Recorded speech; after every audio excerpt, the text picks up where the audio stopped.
Hello there and welcome to the channel. I'm Khan and I'll be your host. If you're watching this video, it's because you want to learn more about the grimdark universe of Warhammer 40k and you don't know where to start, or you're already a fan and you just can't get enough lore videos. In either case, let's start with a simple question: what is Warhammer 40k?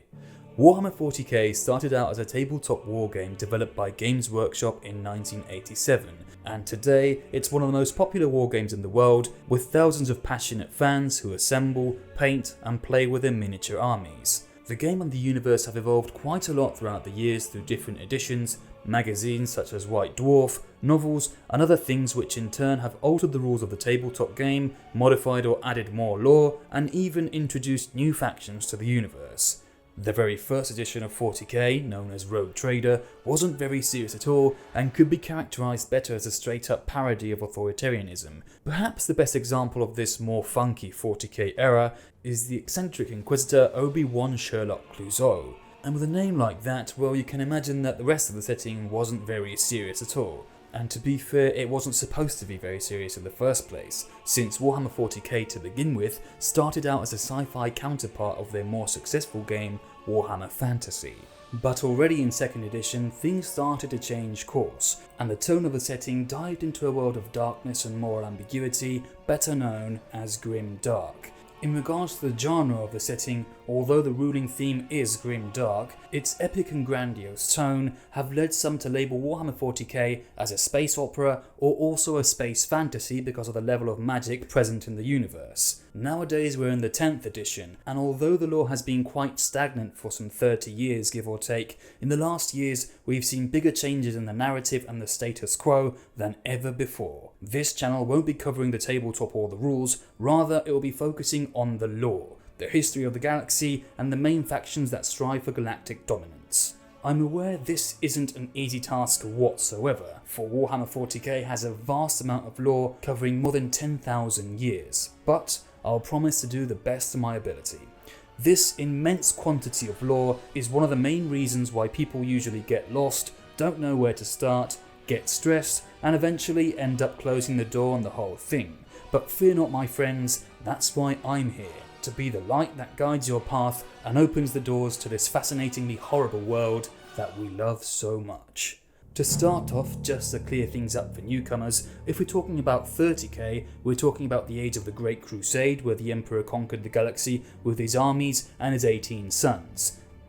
If we're talking about the Horus Heresy, that also takes place within the 30k timeline, but we're referring to the period of civil war where Horus Lupercal rebelled against his father and plunged the galaxy into war, leaving the Emperor in a state of undeath upon the Golden Throne. And on the other hand, if we're talking about 40k, we're discussing the events that take place 10,000 years later between the 40th, 41st and 42nd millennium, but mainly the 41st. Right, now that we've got that out of the way, I'd like to read a little fragment that you can find in almost any 40k novel or book that's perfect to establish the setting and the mood of the Warhammer 40k universe so that everyone can get a general idea of what's going on.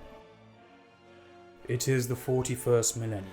For more than 100 centuries, the Emperor has sat immobile on the golden throne of Earth. He is the master of mankind by the will of the gods, and master of a million worlds by the might of his inexhaustible armies. He is a rotting carcass, writhing invisibly with power from the dark age of technology. He is the carrion lord of the Imperium, for whom 1,000 souls are sacrificed every day, so that he may never truly die. Yet, even in his deathless state, the Emperor continues his eternal vigilance. Mighty battle fleets cross the demon-infested miasma of the warp, the only route between the distant stars, their way lit by the Astronomicon, the psychic manifestation of the Emperor's will. Vast armies give battle in his name on uncounted worlds. Greatest amongst his soldiers are the Adeptus Astartes, the Space Marines, bioengineered super warriors. Their comrades in arms are Legion, the Imperial Guard and the countless planetary defences, the ever-vigilant Inquisition and the tech priests of the Adeptus Mechanicus, to name only a few. But for all their multitudes, they are barely enough to hold off the ever-present threat from aliens, heretics, mutants and worse. To be a man in such times is to be one amongst untold billions. It is to live in the cruelest and most bloody regime imaginable. These are the tales of those times. Forget the power of technology and science, for so much has been forgotten, never to be relearned. Forget the promise of progress and understanding, for in the grimdark future there is only war. There is no peace amongst the stars, only an eternity of carnage and slaughter, and the laughter of thirsting gods.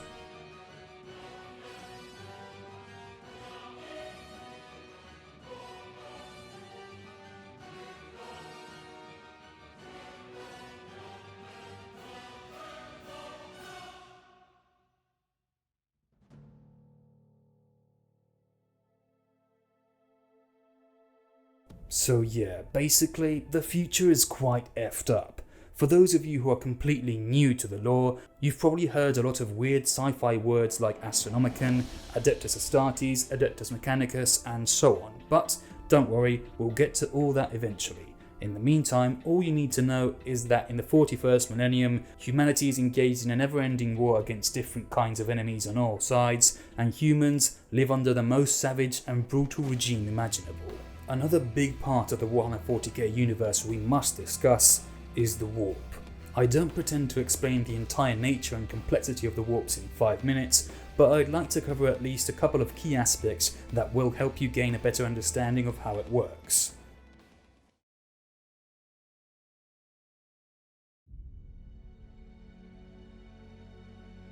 The warp, the Immaterium, the realm of chaos, the Imperium, or the Great Ocean is a realm of pure energy that violates all laws of nature and physics.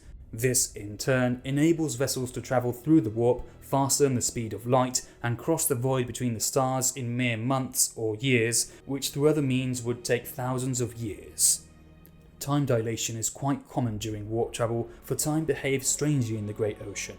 It could be the case where from the ship's perspective only 2 days have gone by during warp travel, but for the rest of the galaxy it's been 300, 500 or even 1,000 years. Time dilation can also work both ways. Maybe 20 or 30 years have gone by from the crew's perspective, but in reality only a few moments have gone by.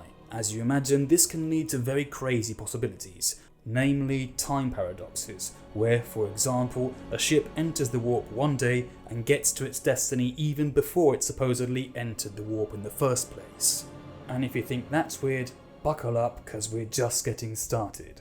Perhaps the most important part of the warp is that all emotions of all sentient beings in the galaxy are reflected in the warp, and after death, their souls become one with it. Hence the name, the Sea of Souls. Once, the realm was in balance, but long ago it was plunged into a chaotic hellscape of turbulent and violent energies, where storms of hate clash with torrents of spite, and agonizing faces swirl in everlasting torment. And if a mortal were to gaze upon the warp for even a second with their naked eyes, their minds would be torn asunder, and they would only know nothing but insanity. In this hellscape is where the dark gods dwell, as well as their lesser extensions that we know as demons. With all this in mind, it's no wonder why the warp is also referred to as hell, since it's very similar to the Catholic conception of hell, although 40k's version is much more twisted and hyperbolic. So as you can see, while in other sci-fi settings they achieve faster than light travel through warp drives that distort space-time like in Star Trek, or travel through hyperspace like in Star Wars, in Warhammer 40k we simply travel through hell. And obviously this is no walk in the park, because, well, there are demons everywhere, and apart from that, simple contact with the raw energy of the warp has disastrous consequences. That's why the ships that travel through the warp are usually protected somehow. For example, the Imperium of Man ships are protected by a special kind of technology called a Geller field. This creates a bubble of reality around the ship that keeps demons and the nefarious energies of the warp at bay. If the Geller field were to fail, the ships would be boarded by demons which would slaughter everyone around and consume their souls. Or on the other hand, the ship just might be torn asunder by the violent torrents of the warp. And, for anyone not under the protection of the Chaos Gods, leaving the safety of the ship during warp travel is a fast ticket to be devoured by a flock of thirsting demons. And even with the blessing of the gods, entering warp space without protection is a great risk all the same. Although warp travel does enable faster than light travel, not all races in the galaxy use the warp to travel between the stars. But we'll get to how each race travels through the warp eventually, or more probably we'll cover it in a different video. Another essential part of the warp's nature is its strange relationship with reality. Apart from being a literal hell with gods and demons, the link between reality and the warp is much more complex. Mortals can actually mould the warp with their beliefs, creating entities in the warp, or even altering reality itself, making their beliefs eventually come true. This part of the warp's nature is quite nuanced and difficult to fully understand. It's not like from one day to another someone believes they can fly and there you go, they're flying all over the place like Superman. There's much more to it than that. It has to be something you firmly believe deep down in your heart, something you know for certain, and also the beliefs of only one individual aren't enough. It should be the collective belief of a society or civilization, a concept passed down through generations for a long period of time.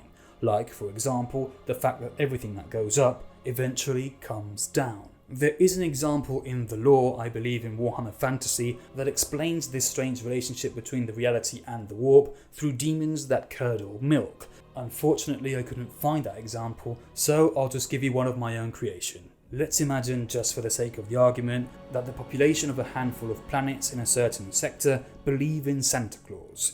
Let's say this belief has been passed down through generations, turning the existence of Santa Claus into fact in their minds. This way, when enough warp energy is gathered, a minor warp entity will be born, called Santa Claus. This entity will act in the region of space that it's believed to exist. This Santa Claus isn't your typical ho ho ho Merry Christmas kind of guy though. It's a warp demon, and it'll likely be twisted, dark, and pushed to the extreme version of the population's belief. Although these entities born from collective beliefs are binded by these same beliefs and will behave as they are believed to behave. This in turn does give the entity some leeway. If, for example, the population believe that Santa Claus brings gifts to good kids and punishes the naughty ones, he might indeed bring gifts to the good boys, but instead of leaving the naughty ones without any, Warp Santa Claus might tear them apart with his claws and consume their souls, or he might torture and enslave them as his little helpers that will work for him for eternity. This bizarre bond that binds both dimensions can also bend the laws of physics of the material realm to a certain point. The best example of this phenomenon are the Orks. Imperial studies of Ork technology determine that most of their machines or equipment simply should not work at all, but in Ork hands, somehow they do. This mystery can be explained with the warp's strange interaction with belief that we're talking about, because Ork technology doesn't have to be scientifically accurate in order to work. It works simply because Orks believe it works. They believe to the bottom of their souls that tying 4 wheels and a steering wheel to an engine that's missing most of its parts can be called a vehicle and should work perfectly. And the warp kind of goes, alright, if that's what you believe, there you have it. And if there's enough Orks around, their collective belief will make the engine start, and suddenly the wheels on the bus go round and round. And voila, a piece of junk that by all laws of physics should fall apart, thanks to the warp, could compete in the most demanding Formula 1 races without a problem. Now this is quite the exaggeration I just made, but that is the gist of it, although there are limits. As I mentioned before, Orks aren't suddenly going to start flying because they believe so, and they're not going to break a planet in half because they think they're strong enough to do so. But they can, for example, make a ramshackle gun tied together with duct tape work like a perfectly normal gun, and even make it shoot when there's no ammunition at all, conjuring bullets with their raw belief. Although the Orks are kind of special in this regard, because they do all of these funky tricks thanks to their Gestalt psychic energy, also known as War energy. But that's a subject for another video. Other races can't achieve what Orks can so easily through belief, but for example, it is commonly accepted that humanity's collective belief in the Emperor as a god is empowering him, strengthening his psychic presence in the warp. And since there's been constant worship and belief in him as a god for millennia upon millennia, this may very well be the case.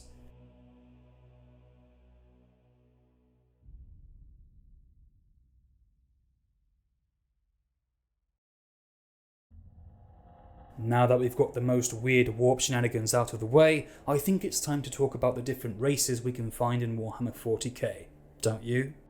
In the 41st millennium, there are uncountable different alien races that share the Milky Way with us, but to keep it simple, we're going to focus on the most important factions, which in turn are also the playable races in the tabletop. So let's begin, why not, with us, mankind. The Imperium of Mankind spans throughout the entire galaxy and holds domain over 1 million worlds.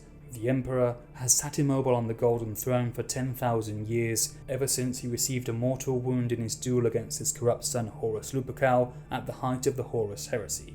The Golden Throne is an ancient piece of arcane technology that acts like a life support system, keeping the Emperor in an undying state. This mysterious machine also enables the Emperor to channel his psychic might to light the Astronomicon and guide the ships of mankind through the Imperium at the cost of great agony and a great toll upon his body. Over millennia in his absence, the Imperium of Man has gone down a spiral of decadence. Religious fanaticism has risen, corruption runs deep, and bureaucracy has grown stagnant to ridiculous levels. To give you an idea of how much the Imperium has changed over these 10,000 years, when the Emperor was still alive and directing the Imperium, his philosophy was one of total anti-religion, stating that religion was one of the worst diseases that afflicted mankind, and also he would vehemently deny his divinity, although many would like to crown him as God. In the 41st millennium, however, anyone who doesn't believe in his divinity is condemned as the vilest of heretics who should be executed or at least severely punished for his heresy. Its many defects aside, the Imperium is still the strongest force in the galaxy, defended by trillions of Imperial Guard regiments, the forces of the Mechanicus, the Adeptus Sororitas, and the elite Space Marines, bioengineered soldiers created by the Emperor himself to protect humanity. Despite its vast military might, they are barely enough to keep the horrors of the galaxy at bay. The Imperium is constantly beset on all sides by heretics, xenos, mutants, and worse, and not a single day goes by that millions die defending the Imperium's worlds, fighting the many enemies of mankind. This is the reason why many usually state that the apocalyptic events that threaten to destroy Earth in other universes or movies are just another Tuesday in the Imperium. The Necrons are a xenos race of soulless machines made of a living metal called necrodermis and armed, arguably, with the most advanced technology in the galaxy. Weapons capable of stripping targets down molecule by molecule, reducing it to its constituent atoms. Artifacts capable of making suns go supernova by the touch of a button, and even manipulating parallel dimensions to bend the laws of physics to their advantage.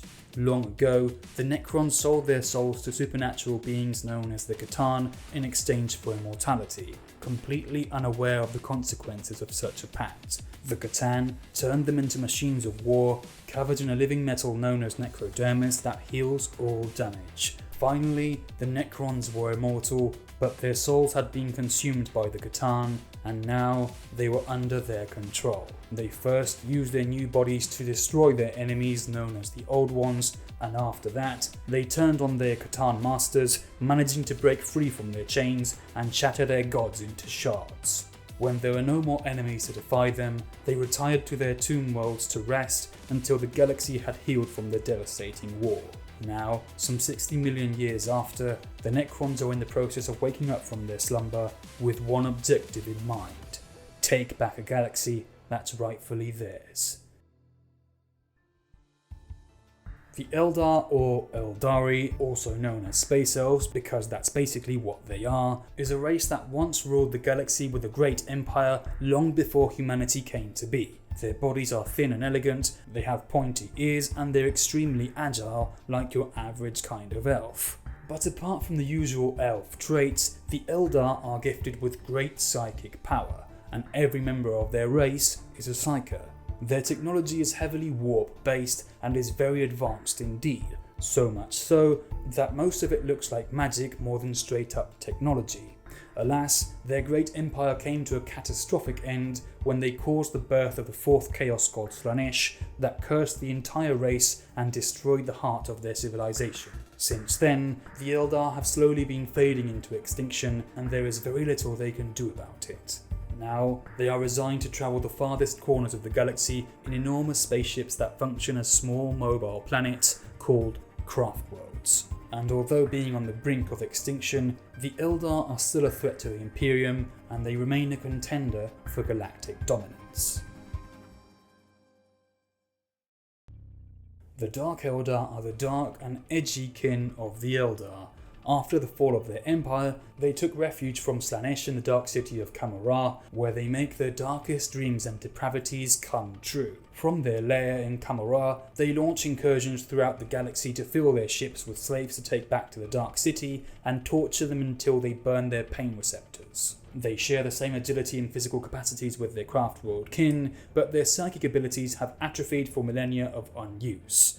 Dark Eldar or Drukhari can be easily set apart from the craft-world Eldar by the amount of spikes and trophies on their armour, such as skulls or any other kind of body part, and even capes or leathers made out of the skin of their victims. Although, truth be told, the Dark Eldar aren't doing all of this simply because they're complete psychopaths, which they totally are, but their dark depravities come from raw necessity.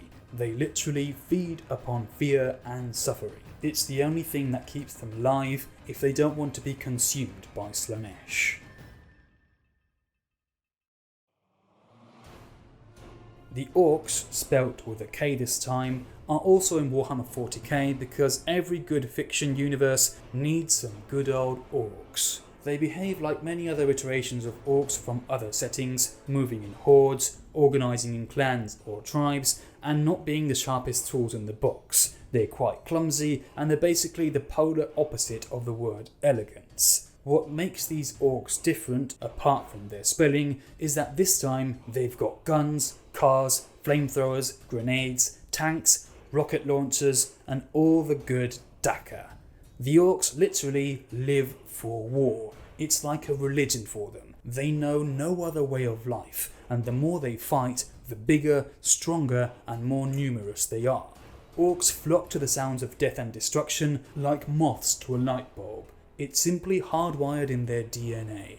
Although Orks are one of the few sources of comic relief in the setting, they're a big threat to the galaxy as well. They spread through the stars like a literal plague, and if they're not purged with disciplined regularity, they can band together in great numbers known as wargs that will attract more and more Orks, creating a snowball effect that can topple entire systems, and if left unchecked, quite possibly the entire galaxy.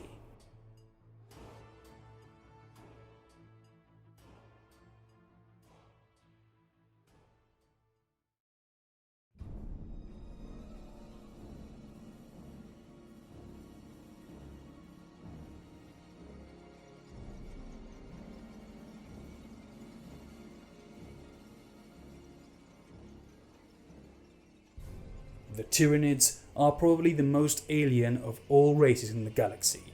These insect-like monsters are apex predators that came from another galaxy to literally consume our own. Guided by an insatiable appetite and the incalculable intelligence of the hive mind, the Tyranids move through space in enormous bioships, transporting millions of Tyranid organisms to descend upon planets and devour every tiny bit of biomass, leaving only barren wastelands devoid of life in their wake. With the biomass they consume, they spawn new hordes of alien monstrosities for their next feast. Their technology, if we can even call it that, is completely biological and in complete symbiosis with their bodies. The Tyranids literally wield living weapons, which in some cases are parts of their same body, with arms melting into bizarre organic rifles that fire living ammunition that bore into the flesh of their enemies and devour them from the inside out. Or, on the other hand, they could also have grotesque cannons made of muscle tissue that spit bioacid or poisonous barbs. But perhaps the most terrifying aspect of the Tyranids is that their numbers are truly endless. Uncountable trillions of Tyranids descend upon the Milky Way to strip its worlds from all life. Their few incursions to the date have caused destruction on a scale that the Imperium has never seen before, and from what we can tell, the Tyranids we've seen until now are merely the vanguard, and the true bulk of their numbers are yet to arrive.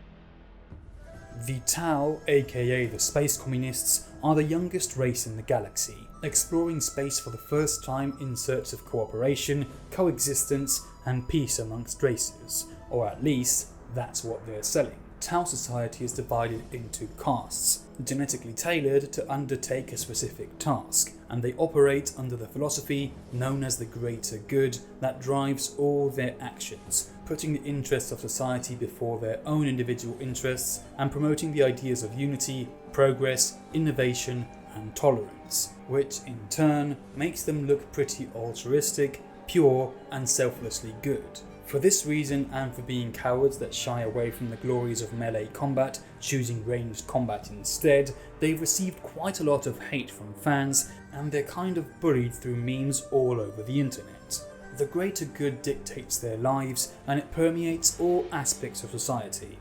It's a philosophy that all Tau follow to the letter. What this apparent utopia hides under its altruistic facade is that those who disagree or openly refuse the greater good are censured and usually disappear under mysterious circumstances, allegedly taken to labour camps where they're sterilised and worked to death so that their radical ideas don't spread through their perfect society. The greater good, as you can see, is yet another brainwash, pure propaganda, and above all, a tool to control the masses conceived by the Ethereals, the ruling caste that rule the Tau Empire and use it to pursue their own goals and interests.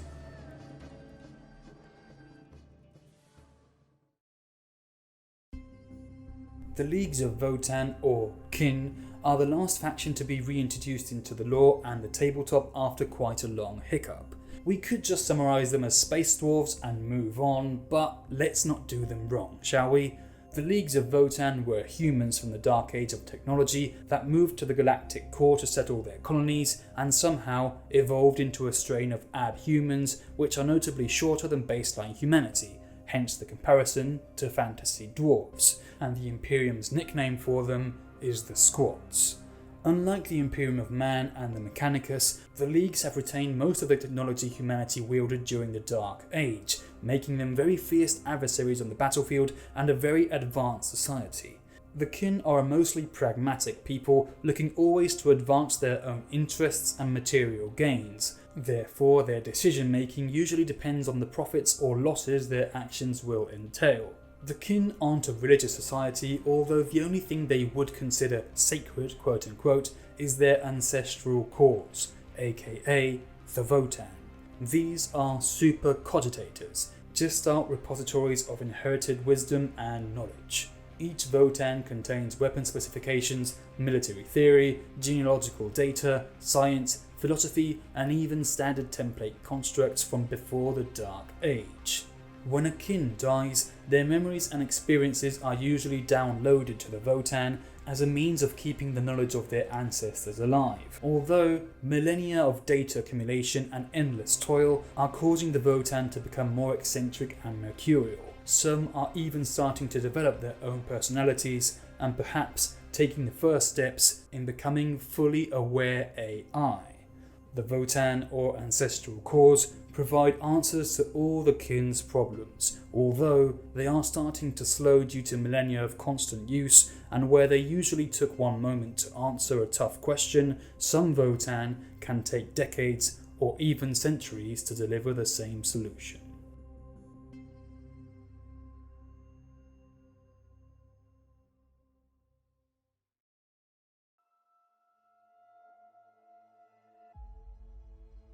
Last but not least, we arrive at the forces of chaos, also known as the primordial annihilator, because if there was something that was missing in this galaxy of horrors, it was dark gods, demons, and hordes of their fanatic worshippers. The Chaos Gods are at the same time the enemies of existence itself, and also an inseparable part of it, since each god is essentially a conglomeration of emotions, feelings, thoughts, and concepts.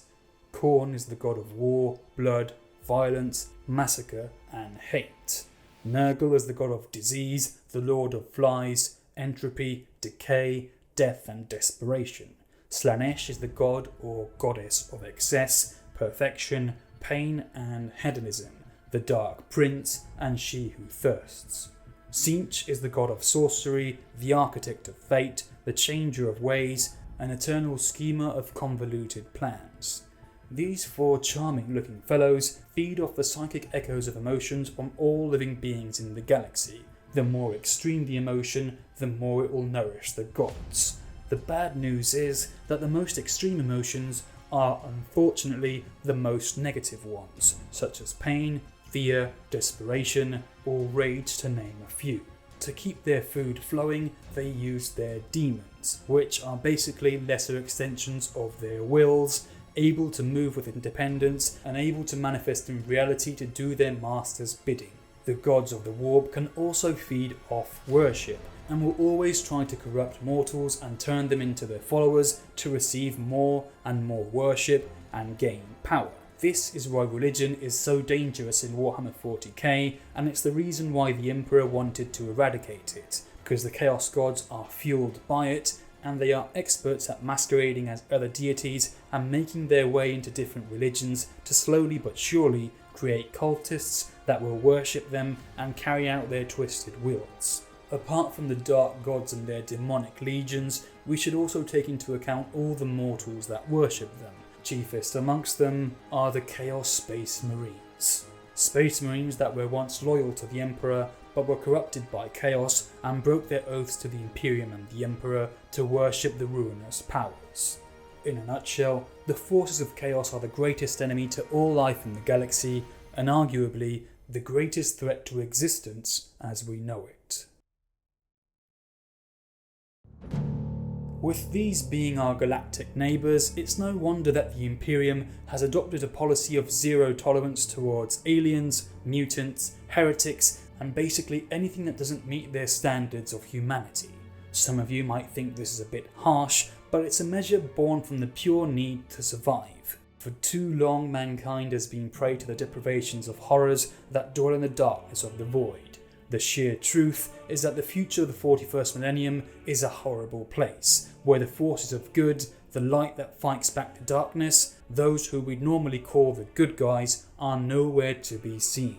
The 40k verse is all about shades of grey and moral ambiguity, where even the supposed protectors of humanity wouldn't hesitate at all to condemn a million innocent souls to oblivion if that's what needs to be done. And if those who are supposed to protect us won't bat an eye to commit genocide upon innocents, you can just imagine what our enemies are capable of. And maybe that's what draws most people into Warhammer 40k. The fact that it stands apart from other settings because it shows a dark, cruel and merciless future where there are no bad or good guys, everything is in shades of grey and everyone is driven by necessity. Call me a pessimist if you want, but the fact that mankind doesn't always win, the fact that millions die every day, that the galaxy is plunged in a never-ending war, and the worst traits of humanity like intolerance, hate and fanaticism are a big part of society, to me, makes it seem all the more realistic. However, this doesn't mean that hope is non-existent. There is hope. Mankind does have a chance to save itself, although that hope is a dim light that's constantly on the brink of being swallowed by darkness. Right, now that you know how horrible this universe is, I'm sure that you thirst for more. So I'm going to call this introduction done, and I'll start to cover the lore more directly in my next video about the beginnings of the galaxy, the rise of the Necrons, and the war in heaven.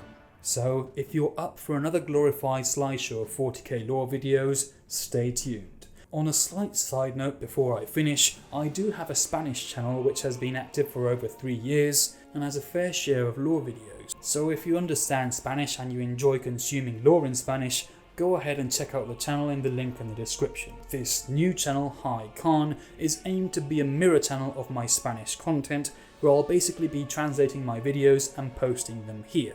Right now the name is a placeholder and I'm still finding my narration style, so all of that might be subject to change at some point, just in case you're watching it now under a different name, or at some point along the line you see that I've changed my narration style. So yeah, just bear that in mind.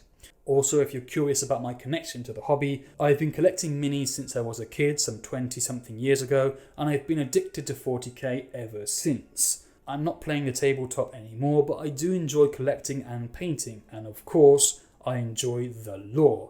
The books, the audiobooks and YouTube channels are the main attractions for me at this stage. For those of you who are new and wish to learn more, get some minis or some books/audiobooks. I'll leave links to Games Workshop's website and Black Library where you can find everything you need. Anyway, that's all from me for now.